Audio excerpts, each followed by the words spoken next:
Después de alcanzar en la porción anterior niveles elevados de espiritualidad, de ver la presencia divina, de ver no solo y escuchar las palabras de Dios, sino de ver las palabras, de ver los sonidos, de ver los relámpagos, las luces, los truenos que había en Sinaí cuando Dios hablaba y pronunciaba lo que conocemos como 10 mandamientos. Ahora en esta porción descendemos al plano material violentamente. Pareciera que fueran dos porciones desconectadas y la pregunta viene, ¿por qué después de tanta espiritualidad, de tanta elevación, nos encontramos con un plano donde se trata el dinero, las posesiones y el juicio, los juicios? Vamos a ver de qué trata esta porción y cómo respondemos la pregunta que tiene origen de este video.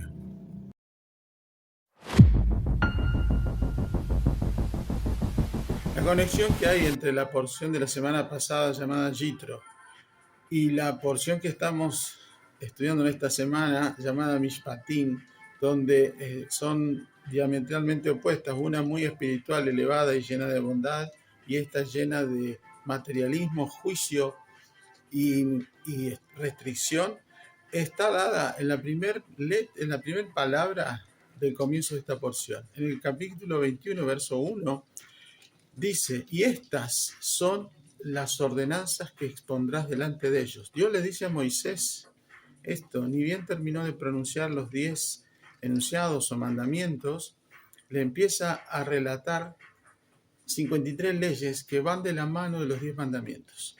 El asunto es que en la Torá dice así, dice, y estas, pero en la mayoría de las versiones latinoamericanas cristianas, la católica, la Reina Valera, la Dios habla hoy, la nueva versión internacional, hasta la Kadosh israelita mesiánica o la israelita nazarena, dice solamente, estas son las leyes, estos son los estatutos, estas son las ordenanzas. Pareciera que fueran independientes y no se llega a entender que una va de la mano de la otra. Y esa I que falta en las traducciones es determinante porque esa es la conexión que hay entre el plano superior y el plano terrenal, el plano material, el plano donde nosotros nos desarrollamos.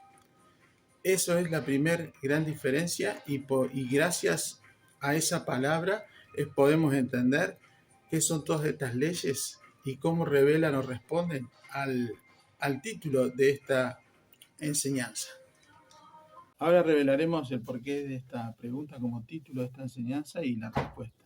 Mientras que la porción Yetro vimos la divinidad de Dios manifestándose, se vio no solo el fuego y el humo que había en el monte Sinaí, sino que también se vieron las voces, la voz de Dios, la voz del shofar y la voz del trueno. Una experiencia sublime y toda la luz divina apreciándose en toda la majestuosidad del monte Sinaí. Fue algo espectacular. Pero en Mishpatim lo que tenemos es enseñanzas sobre daños, sobre préstamos, responsabilidad civil y justicia social. Un plano totalmente opuesto. ¿Por qué es esto? Porque Dios necesita que toda esa luz divina, esa majestuosidad, esa enseñanza, esa instrucción que se bajó, esos 10 pronunciamientos que le servían a Él para que él se expresara en su pueblo y así mostrara una manera ordenada de vivir, ahora en Mishpatim lo que hace Él es moldear nuestra vasija. El alma contenida en este cuerpo necesita un molde donde ejecutarse. Y ese molde tiene un límite, y ese límite tiene una medida, y esa medida tiene una estructura y también una capacidad de contener esa luz divina. Si nosotros no nos preparamos como vasija, la luz divina que viene, porque viene y vino la semana pasada, nos juega en contra y se convierte en caos. Y después andamos tropezando de situación en situación sin saber cómo salir.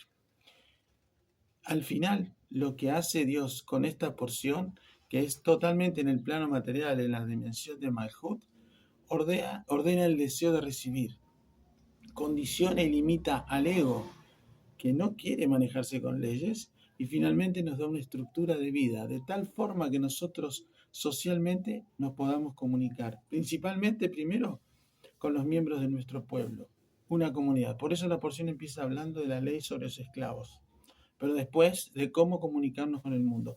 Esta porción nos ordena los 5 mandamientos, desarrolla los 5 mandamientos últimos que tiene, los 5 últimos mandamientos que tiene las tablas de la ley, los 10 pronunciamientos, porque son de carácter social. Por eso va a definir qué clase de persona soy. No por qué tan buen arquitecto, profesional, futbolista, deportista, médico, qué tan buen padre de familia o esposo, qué buen hombre o mujer. La pregunta es, ¿qué va a decir Dios? ¿Qué va a decir Dios? ¿Y de dónde va a hacer las preguntas? Desde esta porción. Que sea de edificación. Shalom. Shabbat. Shalom.